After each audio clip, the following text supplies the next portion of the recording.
ഒരു ചെറിയ ഇടവേളയ്ക്ക് ശേഷം നമ്മുടെ നാട്ടിൽ ഈ മുനമ്പം വിഷയം വീണ്ടും ഒരു ചർച്ചാ വിഷയമായിട്ട് ഉയർന്നു വന്നിരിക്കുകയാണ്. ഇപ്പോഴത്തെ പുതിയ സംഭവ വികാസം വന്നിരിക്കുന്നത് എന്താണെന്ന് വെച്ചാൽ, വഖഫ് ബോർഡ് ഈ വിവാദ ഭൂമി കേന്ദ്ര സർക്കാരിന്റെ ന്യൂനപക്ഷ വകുപ്പിന്റെ കീഴിലുള്ള ഉമ്മീദ് പോർട്ടലിൽ രജിസ്റ്റർ ചെയ്തിരിക്കുകയാണ്. വഖഫ് ഭൂമിയായിട്ട് രജിസ്റ്റർ ചെയ്തിരിക്കുകയാണ്.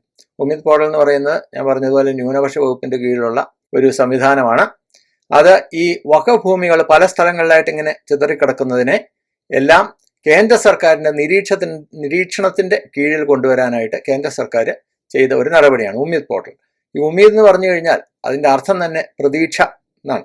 അപ്പോൾ ഇത് ഉമ്മീദ് പോർട്ടലിൽ ഇങ്ങനെ രജിസ്റ്റർ ചെയ്യുന്നതോടെ ഈ ഭൂമി തങ്ങളുടേതായിട്ട് കേന്ദ്ര സർക്കാരിന്റെ ഒരു ഏജൻസിയുടെ കീഴിൽ രജിസ്റ്റർ ചെയ്യുന്നു. അതോടെ തങ്ങൾക്ക് ഈ ഭൂമിയുടെ മേലുള്ള അധികാരം സ്ഥാപിച്ചെടുക്കാൻ സാധിക്കും എന്ന് വഖഫ് ബോർഡ് കണക്ക് കൂട്ടുന്നതായിട്ട് നമുക്ക് ഈ ഒരു നടപടിയിൽ നിന്ന് നമുക്ക് മനസ്സിലാക്കാവുന്നതാണ്. ഈ ഭൂമി ഫാറൂഖ് കോളേജിന്റെ ആയിരുന്നല്ലോ.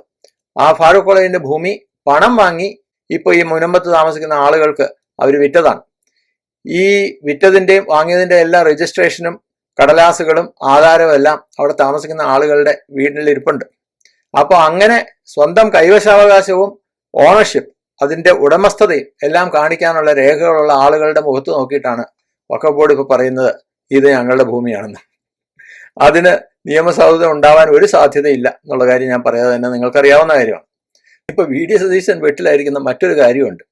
അതെന്താണെന്ന് വെച്ച് കഴിഞ്ഞാൽ, അദ്ദേഹം പ്രതിപക്ഷ നേതാവായിരുന്നപ്പോൾ ഒരു വെല്ലുവിളി അല്ലെങ്കിൽ ഒരു അവകാശവാദം ഉന്നയിച്ചിരുന്നു. ഞാൻ മുഖ്യമന്ത്രിയായ സത്യപ്രതിജ്ഞ ചെയ്താൽ 10 മിനിറ്റിനകം ഈ മുനമ്പത്തെ പ്രശ്നം അത് പരിഹരിക്കുന്നതാണ് പറഞ്ഞു. പക്ഷെ ഇപ്പോൾ 10 മിനിറ്റ് കഴിഞ്ഞിട്ട് ദിവസം 10-20 ആയി എന്നുള്ള കാര്യം വി.ഡി. സതീശനെ സംബന്ധിച്ച് ഇപ്പോൾ അങ്ങനെ വിഷമ വൃത്തത്തിലാക്കുന്ന ഒരു കാര്യമാണ്. ഇതുപോലെ നമ്മൾ ഈ ലത്തീൻ കത്തോലിക്കരുടെ കാര്യം പറയേണ്ടതാണ്. സഭ ഏതായാലും വി.ഡി. സതീശനുമായിട്ട് വലിയ ലോഹിത്തിലല്ല എന്നുള്ള കാര്യം നിങ്ങൾക്കറിയാമല്ലോ. മന്ത്രിസ്ഥാനത്തിന്റെ കാര്യത്തിൽ തന്നെ തങ്ങളുടെ ഒരു കുഞ്ഞാടിനെയും മന്ത്രിസഭയിൽ എടുത്തില്ല എന്നുള്ള കാര്യത്തിൽ, കുറഞ്ഞപക്ഷം ആ വിൻസെന്റിനെയെങ്കിലും മന്ത്രിസഭയിൽ എടുക്കാൻ സാധിച്ചില്ല എന്നുള്ള കാര്യത്തിൽ സഭയ്ക്ക് അമർഷമുണ്ട്. ഒരു സമുദായ നേതാവിന്റെയും തിണ്ണ നിറങ്ങാൻ ഞാൻ പോയില്ല എന്ന് ഗീർവാണം മുഴക്കിയ വി.ഡി. സതീശൻ അതിന് തൊട്ടുപുറകെ ലത്തീൻ കത്തോലിക്ക സഭയുടെ ആസ്ഥാനത്ത് ചെല്ലുന്നതും അവിടുത്തെ ബിഷപ്പുമാരുടെ തിരുമേനിമാരുടെ അനുഗ്രഹം വാങ്ങുന്നതും നമ്മൾ കണ്ടു. പക്ഷേ സഭ അതുകൊണ്ടൊന്നും അടങ്ങിയില്ല. ഈ വകുപ്പ് വിഭജനത്തിന്റെ കാര്യത്തിൽ ഫിഷറീസ് വകുപ്പ് വിട്ടുകൊടുക്കില്ല, മുസ്ലിം ലീഗിന് വിട്ടുകൊടുക്കില്ല എന്നുള്ള കാര്യത്തിൽ ലത്തീൻ സഭ വലിയ കടുംപിടുത്തം അല്ലെങ്കിൽ വാശിയിലായിരുന്നു. ലത്തീൻ സഭയിലെ ആളുകൾക്കാണ് ഈ കടലിനെ കുറിച്ച് അറിയാവുന്നത്. അതുകൊണ്ട് ഞങ്ങൾ തന്നെ മന്ത്രിയാവണം എന്നുള്ളതായിരുന്നു സഭയുടെ നിലപാട്. മന്ത്രിയാണോ മീൻ പിടിക്കാനായിട്ട് വള്ളത്തിൽ പോകുന്നത് അല്ലെങ്കിൽ കടലിൽ പോകുന്നത് എന്നുള്ളൊരു ചോദ്യം ഇവിടെ പ്രസക്തമാണെങ്കിലും നമ്മളത് ചോദിക്കുന്നില്ല. കാരണം കാലാകാലങ്ങളായിട്ട് നമ്മുടെ ഈ ജനാധിപത്യ മതേതര കേരളത്തിൽ ഈ മതേതരത്വവും അതുപോലെ ജാതിയില്ല മതമില്ല എന്നുള്ള വലിയ വലിയ വർത്തമാനമെല്ലാം നമ്മൾ സാധാരണ പറയും എന്നുണ്ടെങ്കിൽ പോലും ഇങ്ങനെയുള്ള തെരഞ്ഞെടുപ്പ് വരുമ്പോഴും സ്ഥാനാർത്ഥി നിർണയത്തിന്റെ കാര്യത്തിലും അതുപോലെ മന്ത്രിമാരാരൊക്കെ ആയിരിക്കണം എന്നുള്ള കാര്യം തീരുമാനിക്കുമ്പോഴും എല്ലാം ഈ ജാതിയും മതവും ഉപജാതിയും എല്ലാം ഒരു വലിയ അല്ലെങ്കിൽ ഏറ്റവും വലിയ ഡിസൈഡിങ് ഫാക്ടറായിട്ട് വരുന്നത് അത് തന്നെയാണ്. കഴിവും ഒന്നുമല്ല എന്നുള്ള കാര്യം നമ്മൾ സ്ഥിരമായിട്ട് കാണുന്നതാണ്. അതുകൊണ്ട് തന്നെയാണ് ലത്തീൻ സഭ ഈ ഒരു ആവശ്യം ഉന്നയിച്ചത്. അപ്പോൾ അതും കിട്ടിയില്ല. ഫിഷറീസ് വകുപ്പ് മുസ്ലിം ലീഗ് കൊണ്ടുപോയി. അപ്പോൾ അക്കാര്യത്തിലും ഈ മുസ്ലിം ലീഗിനോടും മുസ്ലിം സമുദായത്തോടും ലത്തീൻ സഭയ്ക്ക് കണക്ക് തീർക്കാനുണ്ട്, വി.ഡി. സതീശനോടും കണക്ക് തീർക്കാനുണ്ട്. പിന്നെ ആകെ ഒരു സമാധാനമുള്ളത് എന്താണെന്ന് വെച്ച് കഴിഞ്ഞാൽ, ഉന്നത വിദ്യാഭ്യാസ വകുപ്പ് തൽക്കാലം ഒരു കുഞ്ഞാടിന് കൊടുക്കാൻ സാധിച്ചു എന്നുള്ളത് സഭയെ സംബന്ധിച്ച് ആശ്വാസകരമാണെങ്കിലും അദ്ദേഹം ഒരു ലത്തീൻ കത്തോലിക്കനല്ല. റോജി എം ജോൺ എന്നുള്ള കാര്യം അപ്പോഴും ഒരു കല്ലുകടിയായിട്ട് തുടരുകയാണ്. എന്തുവാകട്ടെ, അപ്പോൾ ഇങ്ങനെയുള്ള ഒരു വിഷമവൃത്തത്തിലാണ് നമ്മുടെ മുഖ്യമന്ത്രി വി.ഡി. സതീശനും ഇപ്പോൾ പെട്ടിട്ടുള്ളത്. അതിനിടയിലാണ് കൂനിന്മേക്കുരു എന്ന് പറയുന്നത് പോലെ ഈ മുനമ്പം വിഷയവും അതുപോലെ തന്നെ വി.ഡി. സതീശനെ ഇപ്പോൾ വേട്ടയാടുന്ന ഈ 10 മിനിറ്റ് കൊണ്ട് പ്രശ്നം പരിഹരിക്കും എന്നുള്ള പഴയ വീരവാദവും എല്ലാം ഇപ്പോൾ വീണ്ടും ചർച്ചയായിട്ട് ഉയർന്നു വരുന്നത്. അപ്പോൾ ഇക്കാര്യത്തിൽ ഒരു കാരണവശാലും വി.ഡി. സതീശനെ സംബന്ധിച്ച് ലത്തീൻ സഭയെ പിണക്കാൻ സാധിക്കില്ല. കാരണം ഈ മന്ത്രിസഭ അല്ലെങ്കിൽ ഈ വകുപ്പ് വിഭജനം അക്കാര്യത്തിൽ ലത്തീൻ സഭയോട് അനീതി ചെയ്തു എന്നൊരു തോന്നൽ സതീശന് തന്നെയുണ്ട്. കാരണം ഞാൻ പറഞ്ഞതാണ്. മാത്രമല്ല ഇത്തവണ ലത്തീൻ സഭ പൂർണ്ണമായിട്ടും UDFന്റെ സ്ഥാനാർത്ഥികളെ പിന്തുണയ്ക്കുകയും ചെയ്തിരുന്നു ഈ തെരഞ്ഞെടുപ്പിൽ. അത് പല സ്ഥലങ്ങളിൽ നിങ്ങളിപ്പോൾ അന്വേഷിച്ചു കഴിഞ്ഞാൽ അല്ലെങ്കിൽ പരിശോധിച്ചു കഴിഞ്ഞാൽ നിങ്ങൾക്ക് അത്ഭുതം തോന്നും. ലത്തീൻ സഭാക്കാരായിട്ടുള്ള CPMന്റെ അല്ലെങ്കിൽ LDFന്റെ സ്ഥാനാർത്ഥികളെ തള്ളിക്കളഞ്ഞിട്ട് ഇതര സമുദായങ്ങളിൽപ്പെട്ട ലത്തീൻ സഭക്കാരല്ലാത്ത UDF സ്ഥാനാർത്ഥികൾക്ക് വോട്ട് ചെയ്യുകയാണ് ലത്തീൻ സഭയുടെ കുഞ്ഞാടുകൾ ഇത്തവണ ചെയ്തത്. അത് നിങ്ങൾക്ക് പരിശോധിച്ചു കഴിഞ്ഞാൽ കൊച്ചി ഉൾപ്പെടെ പല സ്ഥലങ്ങളിലും നിങ്ങൾക്ക് പരിശോധിച്ചു കഴിഞ്ഞാൽ മനസ്സിലാക്കാവുന്നതേ ഉള്ളൂ. അങ്ങനെയുള്ള സ്ഥലങ്ങളിലെല്ലാം പരാജയപ്പെട്ടത് LDFന്റെ ലത്തീൻ സഭയുടെ സ്ഥാനാർത്ഥികളും അല്ലെങ്കിൽ ലത്തീൻ സഭാക്കാരായ സ്ഥാനാർത്ഥികളും വിജയിച്ചത് അന്യമതസ്ഥരായ UDFന്റെ സ്ഥാനാർത്ഥികളുമാണ്. ലത്തീൻ സഭയ്ക്ക് മഹാഭൂരിപക്ഷം വോട്ടർമാരുള്ള സ്ഥലങ്ങളിലാണ് ഞാൻ പറയുന്നത്. അപ്പോൾ ആ രീതിയിൽ കൂടി തങ്ങളെ സഹായിച്ചിട്ട് അവസാനം VD സതീശൻ തങ്ങളെ പിന്നിൽ നിന്ന് കുത്തി എന്നൊരു അവകാശവാദം ദീപികയിൽ വരുന്ന ലേഖനങ്ങളെല്ലാം വായിച്ചു കഴിഞ്ഞാൽ നിങ്ങൾക്ക് ഏകദേശം മനസ്സിലാക്കാൻ സാധിക്കും. പക്ഷേ സതീശനെ സംബന്ധിച്ച് പ്രശ്നം എന്താണെന്ന് വെച്ചാൽ ലത്തീൻ സഭയോട് ചെയ്ത അനീതി അത് പരിഹരിക്കാനായിട്ട് തൽക്കാലം ലത്തീൻ സഭയ്ക്ക് ഒപ്പം നിൽക്കാം എന്ന് വെച്ച് കഴിഞ്ഞാൽ മുസ്ലിങ്ങൾ വെറുതെ വിടുവോ? മുസ്ലിം ലീഗും അവരുമായിട്ട് ഉള്ള അവരുടെ അനുബന്ധ കക്ഷികളും VD സതീശനെ വെറുതെ വിടുവോ? കാരണം ഈ തിരഞ്ഞെടുപ്പിൽ ഏറ്റവും അധികം UDFനെ സഹായിച്ച ഒരു സാമുദായിക കക്ഷി അല്ലെങ്കിൽ ഒരു സാമുദായിക വിഭാഗം എന്ന് പറയുന്നത് മുസ്ലിമുകളാണ്. അതിൽ മുസ്ലിം ലീഗാണ് ഏറ്റവും കൃത്യമായിട്ട്, അല്ലെങ്കിൽ ഈ സോഷ്യൽ മീഡിയയുടെ ഭാഷകൾ പറഞ്ഞു കഴിഞ്ഞാൽ കട്ടയ്ക്ക് കൂടുന്നത് ഈ മുസ്ലിം ലീഗാണ്.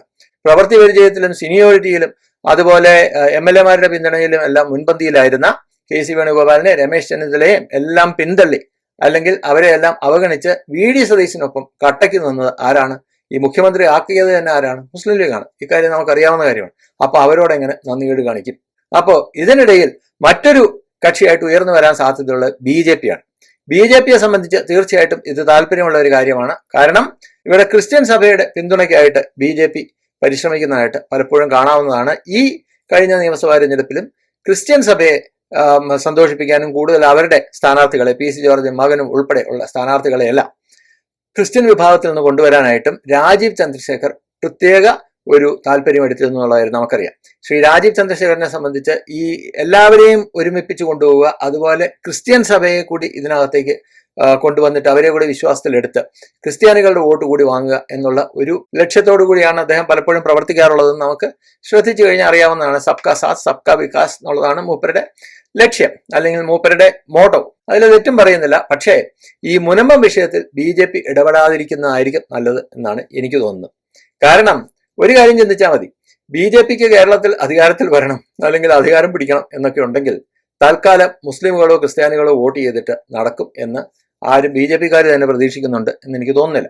BJP അധികാരത്തിൽ വരുന്നെങ്കിൽ ഹിന്ദുക്കൾക്കൊപ്പം നിന്ന് ഹിന്ദുക്കളുടെ ആവശ്യങ്ങൾ അംഗീകരിച്ച് അല്ലെങ്കിൽ ഹിന്ദുക്കളുടെ പ്രശ്നങ്ങൾ എന്തൊക്കെയാണെന്ന് മനസ്സിലാക്കി അവർക്കൊപ്പം നിൽക്കുകയായിരിക്കും BJPയെ സംബന്ധിച്ച് കേരളത്തിൽ വളരാനുള്ള ഒരു വഴി. കാരണം ക്രിസ്തീയ സഭകൾക്കൊപ്പം നിന്ന് അവരുടെ ചില അനാവശ്യമായിട്ടുള്ള ദുർവാശികൾക്കും പിടിവാശികൾക്കും അല്ലെങ്കിൽ അവരുടെ ചില സ്വാധീനങ്ങൾക്കും എല്ലാം വഴിപ്പെട്ടു പോയി കഴിഞ്ഞാൽ BJPയിൽ നിന്ന് അകന്നു പോകുന്നത് ഹിന്ദു സമൂഹമായിരിക്കും. BJPയെ സംബന്ധിച്ച് വിശ്വസിക്കാൻ സാധിക്കുന്നത് ഹിന്ദുക്കളെ മാത്രമാണെന്ന് നമുക്ക് ചിന്തിച്ചു കഴിഞ്ഞാൽ തന്നെ അറിയാവുന്ന കാര്യമാണല്ലോ. മുസ്ലിമുകൾ വോട്ട് ചെയ്യുമോ BJPക്ക്? ഒരു കാരണവശാലും വോട്ട് ചെയ്യില്ല.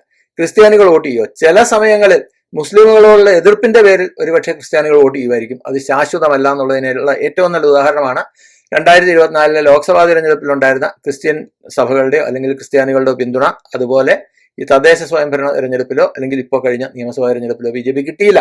അതുകൊണ്ട് ഈ മഴ പെയ്യാനും പെയ്യാതിരിക്കാനും സാധ്യതയുണ്ട് എന്ന് പറയുന്നത് പോലെ ആവരുത് BJPയുടെ കേരളത്തിലെ രാഷ്ട്രീയ വളർച്ച എന്നുണ്ടെങ്കിൽ BJPയുടെ നേതൃത്വം ചെയ്യേണ്ടത് തൽക്കാലം ഈ ന്യൂനപക്ഷങ്ങളെ പ്രീണിപ്പിക്കുന്ന പരിപാടി അങ്ങ് അവസാനിപ്പിക്കുക. എന്നിട്ട് ഇവിടെ നിങ്ങൾക്ക് വോട്ട് ചെയ്യുന്ന നിങ്ങളൊരു രാഷ്ട്രീയ കക്ഷിയല്ലേ അല്ലെങ്കിൽ ഒരു രാഷ്ട്രീയ പാർട്ടിയല്ലേ? അപ്പോൾ എല്ലാ രാഷ്ട്രീയ പാർട്ടികളും ചെയ്യുന്ന പോലെ അവരുടെ ഒപ്പം നിൽക്കുന്ന കക്ഷി ആരാണോ അല്ലെങ്കിൽ അവരുടെ ഒപ്പം നിൽക്കുന്ന ജനവിഭാഗം ഏതാണോ അവർക്കൊപ്പം നിൽക്കുക എന്നുള്ളതായിരിക്കും BJP കൃത്യമായിട്ട് ചിന്തിക്കേണ്ടത്. മുനമ്പം വിഷയം BJPയെ സംബന്ധിച്ച് ഒരു കൺസേണേ അല്ല. ഇത് സത്യം പറഞ്ഞു കഴിഞ്ഞാൽ ഇത് ഞാൻ പറഞ്ഞല്ലോ, ഇത് അവിടെ താമസിക്കുന്ന ലത്തീൻ കത്തോലിക്കര് മാത്രമല്ല മറ്റു വിഭാഗങ്ങൾ ചെറുതായിട്ടൊക്കെ ഉണ്ട്, പിന്നോക്ക വിഭാഗങ്ങൾ ചെറുതായിട്ടൊക്കെ ഉണ്ട്. പക്ഷെ പ്രധാനമായിട്ടും ലത്തീൻ കത്തോലിക്കരാണ് അവിടെയുള്ളത്.